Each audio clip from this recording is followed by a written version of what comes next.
ये आकाशवाणी है।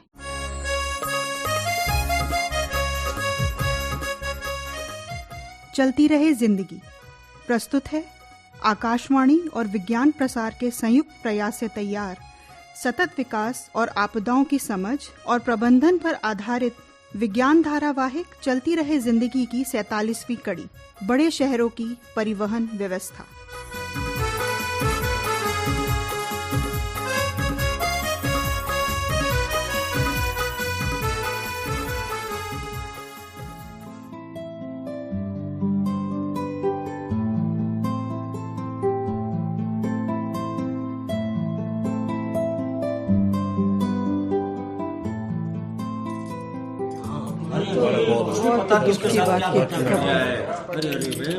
सही बात है। कैसे ये अरे सुना आपने? हाँ, अब क्या हुआ भाई? आज सुबह एक 20 साल के युवक को एक तेज दौड़ती गाड़ी ने कुचल दिया। जी, ये घटना मुंबई के दक्षिणी अंधेरी इलाके में वेस्टर्न एक्सप्रेस हाईवे फ्लाईओवर की है। युवक की पहचान रामाशय के रूप में की गई है। और पता है क्या हुआ? हादसा उस समय हुआ जब ये युवक सड़क पार करने की कोशिश कर रहा था। एक तेज दौड़ती हुई कार ने उसे टक्कर मार दी। उसे जोगेश्वरी में स्थित नगर निगम के ट्रामा सेंटर में पहुंचाया गया। मौके पर मौजूद लोगों ने बताया कि गाड़ी वाले ने तेजी से ब्रेक भी लगाया, लेकिन तब तक काफी देर हो चुकी थी। मुझे तो समझ में नहीं आता कि लोग इतनी तेज गाड़ी चलाते ही क्यों हैं। जी, कि जरूरत पड़ने पर ब्रेक भी ना लगा सके। उस आदमी का बचना तो मुश्किल ही लगता है। पता नहीं दुर्घटना की खबर सुनकर उसके माता पिता का क्या हाल होगा। किसी भी सूरत में ये बहुत दर्दनाक है। आप उस गाड़ी वाले की तेज रफ्तार को दोष क्यों दे रहे हैं? हो सकता है कि रामाशय की ही गलती हो। हमेशा गाड़ी चालक ही गलत नहीं होते हैं। क्या पता है। हाँ आदू, तुम बिल्कुल सही कह रहे हो। देखो, तुम्हें जानकर हैरानी होगी कि मैंने ऐसा एक्सीडेंट अपनी आंखों से देखा है। अच्छा? मैं उस वेस्टर्न एक्सप्रेस हाईवे से गुजर रहा था। मैं बिल्कुल दाहिनी तरफ अपनी गाड़ी में था। ट्रैफिक की रफ्तार बहुत धीमी थी और दूसरी तरफ रामाश्रय जैसा ही एक युवक सड़क पार करने की कोशिश कर रहा था। उसके हाथ में मोबाइल फोन था जिसका वो लगातार इस्तेमाल कर रहा था। उसका ध्यान ट्रैफिक की ओर था ही नहीं। मैं समझ नहीं पा रहा था कि सांता क्रूज फ्लाईओवर से आने वाले तेज ट्रैफिक के बीच में वो सड़क पार कैसे कर पाएगा। फिर अब आप ही मुझे बताइए, इस दुर्घटना का कारण क्या था? ये तेज रफ्तार की वजह से हुआ या फिर रामाश्रय के आत्मघाती कदम की वजह से? इसकी कोई और वजह भी हो सकती है जिस पर हमारा ध्यान ही नहीं गया हो। जी, अब जब तुमने रामाश्रय का जिक्र छेड़ा ही है तो मुझे लगता है कि वो सड़क पार करने में थोड़ी समझदारी दिखा सकता था। जी, क्रॉसिंग से सावधानी पूर्वक सड़क पार करनी चाहिए। हाईवे पर ट्रैफिक की स्पीड ज्यादा होती है, जबकि उस इलाके में 5 लेन वाली सड़कें हैं। लेकिन अज्जा, इस तरह तो उसे बहुत ज्यादा चलना पड़ता, वो भी सिर्फ सड़क पार करने के लिए। ये तो उसके लिए ठीक नहीं है ना? जिंदगी ऐसी ही है यादू। मतलब? जल्द ही तुम्हें इस बात का एहसास हो जाएगा कि तुम अपनी जिंदगी को इस तरह जियोगे कि तुम्हें समाज के अन्यायपूर्ण रवैये का सामना न करना पड़े। वेंकी, अपने जीवन पर ध्यान देना एक बात है, लेकिन तुम्हें नहीं लगता कि हमें समाज में हो रहे अन्यायपूर्ण रवैये पर भी ध्यान देना चाहिए?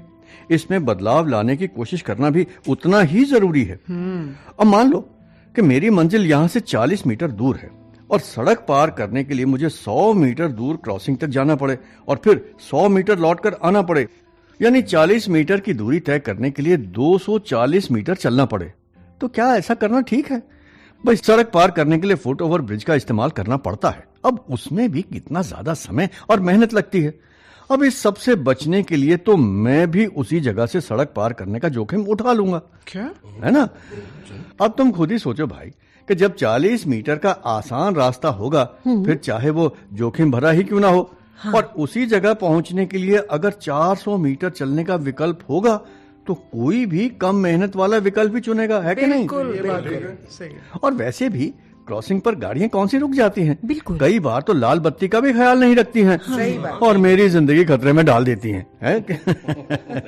ये भी बात सही है कि पतली बाई लेन पर भी कुछ चालक बहुत तेजी से गाड़ी चलाते हैं। फिर चाहे इससे हमारी जिंदगी को खतरा ही क्यों ना हो। हाँ, ये तो है। अब 6 लेन वाली सड़क जिससे मैं लगभग हर रोज कई बार, कभी खरीदारी के लिए तो कभी काम पर जाती हूँ, वहाँ डिवाइडर पर बागीचे बनाकर हमें ऐसी सुविधा दी गई है जिससे कि हम कहीं से भी सड़क पार न कर सकें। अब बताइए कितनी गलत बात है। सिग्नल पर सड़क पार करने के लिए जितना समय दिया जाता है ना, वो भी काफी नहीं होता। हाँ, ये तो उतनी देर में तो बस हम 6 लेन वाली इस सड़क पर आधा हिस्सा ही पार कर पाते हैं। ठीक है। मैं एक कामकाजी महिला हूँ, मुझे क्यों जगह जगह पर सड़क पार करने के लिए इंतजार करना पड़े? मेरे जैसे पैदल चलने वाले यात्रियों के लिए क्यों नहीं ठोस इंतजाम किए जाते हैं? ये बिल्कुल सही बात है। क्यों मुझे सड़क पार करते हुए गाड़ियों की भीड़ से जूझना पड़ता है? बताइए, लाल बत्ती का इंतजार करना पड़े और बत्ती हरी होने से पहले या होते होते सड़क पार करने को मजबूर हो जाती हूँ मैं लगातार अपनी जिंदगी खतरे में डालती हूँ। पैदल चलने वालों के साथ ये व्यवहार अनुचित है यार। बिल्कुल सही कहा स्मृति। जब अन्नू और मैं पार्क में खुली हवा के लिए गए थे तो हम काफी समय तक फुटपाथ और सड़क पार करने को लेकर हो रही दिक्कतों पर ही बात करते रहे थे। किस तरह हमें सड़क पार करने के लिए देर तक इंतजार करना पड़ता है, ट्रैफिक के तेज शोर को भी झेलना पड़ता है। सच, अब तो सड़क पार करते हुए भी कलेजा मुंह को आता है, और अब तो हमसे इतनी तेज चला भी नहीं जाता है। सच बताएं स्मृति, हाँ? रास्ते में ही इतना समय लग जाता है कि पार्क में हम मुश्किल से 20 मिनट ही बैठ पाते हैं। बिल्कुल सही कहा। बाकी समय तो आने जाने में ही निकल जाता है। लेकिन आजी, इसमें एक बात अच्छी होती है। वो क्या? अज्जा और आप हाथों में हाथ डालकर पार्क तक जाते हो। कितना रुमानी है ना ये। अरे अनन्या, ये मजाक की बात नहीं है। अच्छा अज्जा काका, मैं कहीं पढ़ रहा था कि मुंबई में ज्यादातर लोग जन परिवहन से सफर करते हैं, लेकिन ये लोग भी तो बस स्टॉप तक या रेलवे स्टेशन तक पैदल सफर करते होंगे। कुछ लोग ऑटो रिक्शा या टैक्सी से आते जाते होंगे, लेकिन शहर में हर कोई थोड़ी या ज्यादा दूरी पैदल तय करता है, और दूसरे कामों के लिए भी हमें घर से पैदल निकलना ही पड़ता है। हाँ। और एक बात, ऐसे में क्या सरकार को अच्छे फुटपाथ नहीं बनाने चाहिए? बिल्कुल। अदालत भी सड़क के गड्ढे हटाने की बात करती है, लेकिन अच्छे फुटपाथ बनाने की नहीं करती। ये तो सही है। देखिए, एक बात सुनिए। पहली बात तो राष्ट्रीय राजमार्ग और केंद्र शासित प्रदेशों को छोड़ दिया जाए तो ज्यादातर परिवहन प्रबंधन राज्य सरकारों के हाथ में होता है, और छोटे शहरों में नगर निगम और परिषद ही सड़क परिवहन की जिम्मेदारी संभालते हैं। बिल्कुल। कई और सरकारी संस्थाएं जैसे लोक निर्माण विभाग और राज्य सड़क विकास निगम जो नई परियोजनाएं विकसित करते हैं और उनके द्वारा बनाए गए बुनियादी ढांचे को बनाए रखते हैं। अब देखिए, हम में से ज्यादातर ये जानकर हैरान हो जाएंगे कि 2008 में मुंबई मेट्रोपॉलिटन क्षेत्र विकास प्राधिकरण द्वारा जारी एक व्यापक आवागमन और परिवहन अध्ययन रिपोर्ट से पता चला है कि मुंबई में करीब 44% आबादी काम पर पैदल ही जाती है। हाँ, और 3.1% लोग साइकिल का उपयोग करते हैं। अच्छा। केवल 2.8% लोग व्यक्तिगत वाहनों का उपयोग करते हैं। मुंबई के स्थानीय बस सेवा में गिरावट आने के बाद ये आंकड़े कुछ हद तक बदल गए हैं। अच्छा। भाई, इसकी वजह से सड़क पर ज्यादा गाड़ियां और मोटरसाइकिल देखने को मिलती हैं। ये तो सही है। जिसकी वजह से सड़क पर भीड़ और खतरा और भी बढ़ गया है। बिल्कुल सही। अब बड़े शहरों को छोड़ दें तो छोटी जगहों पर दुपहिया वाहन चलाने की भी भीड़ ज्यादा है। हालांकि लोग पैदल भी चलते हैं, लेकिन मुंबई के मुकाबले यहाँ पैदल चलने वालों के आंकड़े ठीक नहीं थे। अच्छा अनु, याद है तुम्हें पिछली दीपावली पर जब मैं बेंगलुरु गई थी, कैसे हम बाहरी रिंग रोड पर जैम में फंस गए थे? बिल्कुल सही। वहाँ तो बस इतना प्रदूषण था कि बेचारी अन्ना बीमारी पड़ गई थी। हाँ।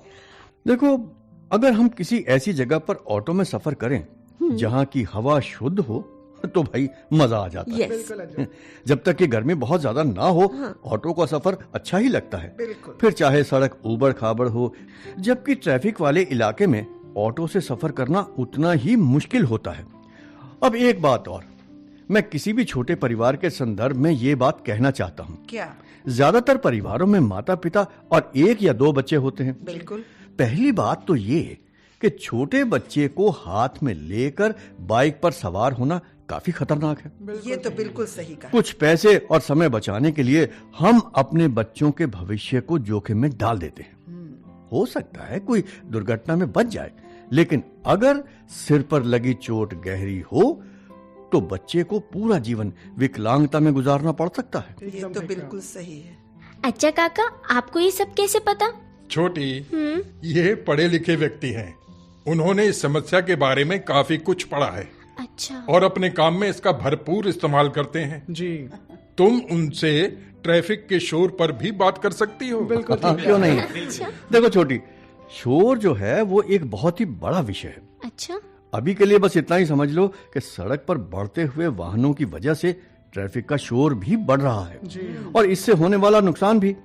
ट्रैफिक में आप चाहे धैर्य पूर्वक गाड़ी चलाएं या बेसब्र होकर, दोनों ही सूरत में सफर में उतना ही समय लगता है। बिल्कुल। बेसब्री में गाड़ी चलाने से ध्वनि प्रदूषण होता है और दुर्घटनाओं का खतरा भी ज्यादा होता है। बिल्कुल अच्छा काका, आदू दादा जब 2 महीने पहले 18 साल के हुए थे ना, तो उन्हें मोटरसाइकिल दी गई थी।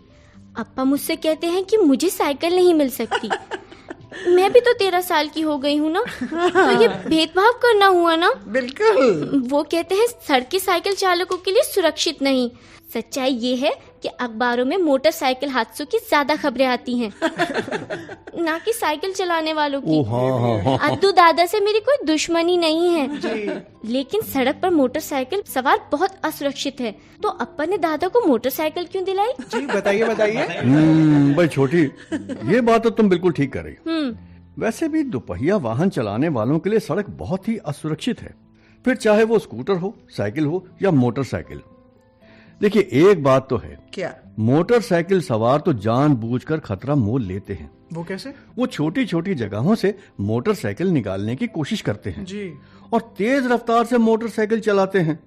उनकी ये गलती किसी भी बस या गाड़ी चालक की एक छोटी सी गलती मोटरसाइकिल सवार को बगल वाली लेन में तेजी से आ रहे वाहनों के बीच में फेंक सकती है। ये तो सही। सुन लो दादू। अब देखिए, मॉनसून के समय तो इतने गड्ढे हो जाते हैं। वैसे एक बात है, क्या? दुपहिया वाहन चलाते हुए चालक को जल्दबाजी नहीं करनी चाहिए। बिल्कुल सही। छोटी छोटी जगहों से मोटरसाइकिल निकालने की कोशिश भी नहीं करनी चाहिए। हाँ। और हमेशा हेलमेट पहनना चाहिए। लेकिन ये गड्ढे होने ही क्यों चाहिए? हम इतने गए गुजरे तो नहीं है। पर देखिए, सड़क निर्माण इतना आसान नहीं है जितना नजर आता है। लेकिन एक बात और है, सड़क के सही इस्तेमाल के कुछ निर्देश हैं। ये सड़कें पेट्रोलियम की बर्बाद उप उत्पाद का उपयोग करती हैं। ठोस सड़कों को बनाने में सीमेंट का उपयोग होता है, जो वास्तव में पृथ्वी के खनन सामग्री से बना है। कंक्रीट इंटरलॉकिंग से पक्की सड़कें बनाने वाले ब्लॉक छोटे छोटे पत्थरों से बनी हुई सड़क भी असामान्य नहीं है। अगर सड़क बनाने वाला सारा सामान उसकी तकनीकी निर्देशों के अनुकूल हो, जैसे कि सड़क बनाने के समय उसकी हर परत को ध्यान में रखकर बनाया जाए और जल निकासी की व्यवस्था को ध्यान में रखकर सड़क बनाई जाए, तो कच्ची सड़क बनाने का सवाल ही नहीं उठता है। ये भी है। और जैसा कि मैंने कहा, सड़क बनाना कोई मुश्किल काम नहीं है, लेकिन हाँ, ये भी बात सही है, उतना आसान भी नहीं है।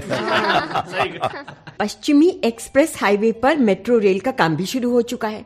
कुछ जगहों पर तो ये सड़क के बिल्कुल किनारे पर है और कुछ जगहों पर सड़कों के बीचों बीच। बिल्कुल सही। ये राजमार्ग का एक लेन भी ले रहा है। अब बताओ, ऐसा कहा जाता है कि ये परियोजनाएं 2021 तक पूरी हो जाएंगी। अच्छा। मुंबई में सभी सड़कें सुबह और शाम के समय लगभग 3.5 घंटे तक बहुत व्यस्त रहती हैं। ये तो है। ऊपर से एक लेन कम हो जाएगी तो और ज्यादा ट्रैफिक नहीं हो जाएगा? बिल्कुल। बताओ, ऐसा कहा जाता है कि लगभग 172 किलोमीटर लंबी मेट्रो रेल नेटवर्क का निर्माण करने की योजना सरकार बना रही है। अच्छा? जिस दर पर पहली पंक्ति का निर्माण किया गया था, उस हिसाब से तो इसे पूरा होने में 100 साल से ज्यादा समय लगना चाहिए। परियोजनाओं की प्राथमिकताएं तय करने के तरीके पर मुझे तो बहुत गुस्सा आता है। रियली एकदम सही कहा आपने। ऐसा नहीं है कि सरकार को योजना नहीं बनाती है, लेकिन जैसा कि तुमने कहा कि उनकी प्राथमिकताओं में दिक्कत है।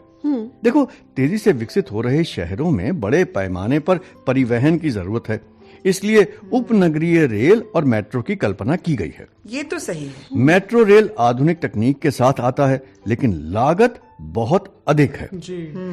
अगर मुंबई में यातायात व्यवस्था दुरुस्त करने पर इतने पैसे खर्च होंगे, तो बाकी शहरों के लिए पूंजी निवेश कैसे हो पाएगा? बताओ जरा। क्या सभी सरकारों द्वारा बहुत अधिक सावधानी बरती गई है? पता नहीं क्यों, लेकिन मुझे ऐसा नहीं लगता है। तो फिर इसका हल क्या है? जी। क्या हमें किसी तरह का सुधार देखने को मिलेगा या नहीं? हम कैसे सरकार को सही फैसले लेने में और सही कदम उठाने में मदद कर सकते हैं, बताओ। देखो, सरकार के लिए सही फैसला लेना मुश्किल होता है। ऐसे कितने ही लोग हैं जो मानते हैं कि सरकार बेहतर जानती है कि क्या करना है और सरकार की मंशा भी अच्छी है। ऐसा इसलिए है क्योंकि लोग नहीं जानते हैं कि सरकार के प्रस्तावों के विकल्प भी मौजूद हैं। उदाहरण के लिए, प्रस्तावित 172 किलोमीटर मेट्रो रेल बनाने में औसतन 600 करोड़ रुपए प्रति किलोमीटर की दर से लगभग 1,03,200 करोड़ रुपए खर्च होंगे। अच्छा। हाँ, यहाँ मुंबई की सार्वजनिक परिवहन व्यवस्था की क्षमता और जरूरतों पर भी ध्यान देना होगा। इस समय मुंबई की जरूरत यह है कि 1,80,000 लोग हर घंटे सार्वजनिक परिवहन का उपयोग करें और ये जरूरत अगले 5 से 8 साल के अंदर BRTS के जरिए पूरी की जा सकती है। जबकि मौजूदा सरकार तेजी से निर्माण का काम शुरू कर ये सारा काम 2021 तक खत्म करना चाहती है। अच्छा। देखिए, मैं निराशावादी नहीं हूँ। हाँ, ये तो सही है। मुझे उम्मीद है कि सरकार ग्लोबल वार्मिंग और पर्यावरण में हो रहे बदलावों पर ध्यान देते हुए तटीय सड़क परियोजना को तट बचाओ परियोजना में बदलकर बची हुई जगह पर पेड़ पौधे लगाने और लोगों के बैठने टहलने की जगह बनाने पर जोर देगी। इसके लिए मजबूत इच्छा शक्ति और अच्छे डिजाइनर की जरूरत होगी। बिल्कुल। अच्छा भाई, सड़क सुरक्षा, ट्रैफिक और इसके हल पर तो बहुत ज्ञान हो गया। अब इस मसले पर चर्चा खत्म और मीठा शुरू। लाओ भाई, लाओ, जल्दी जल्दी लाओ।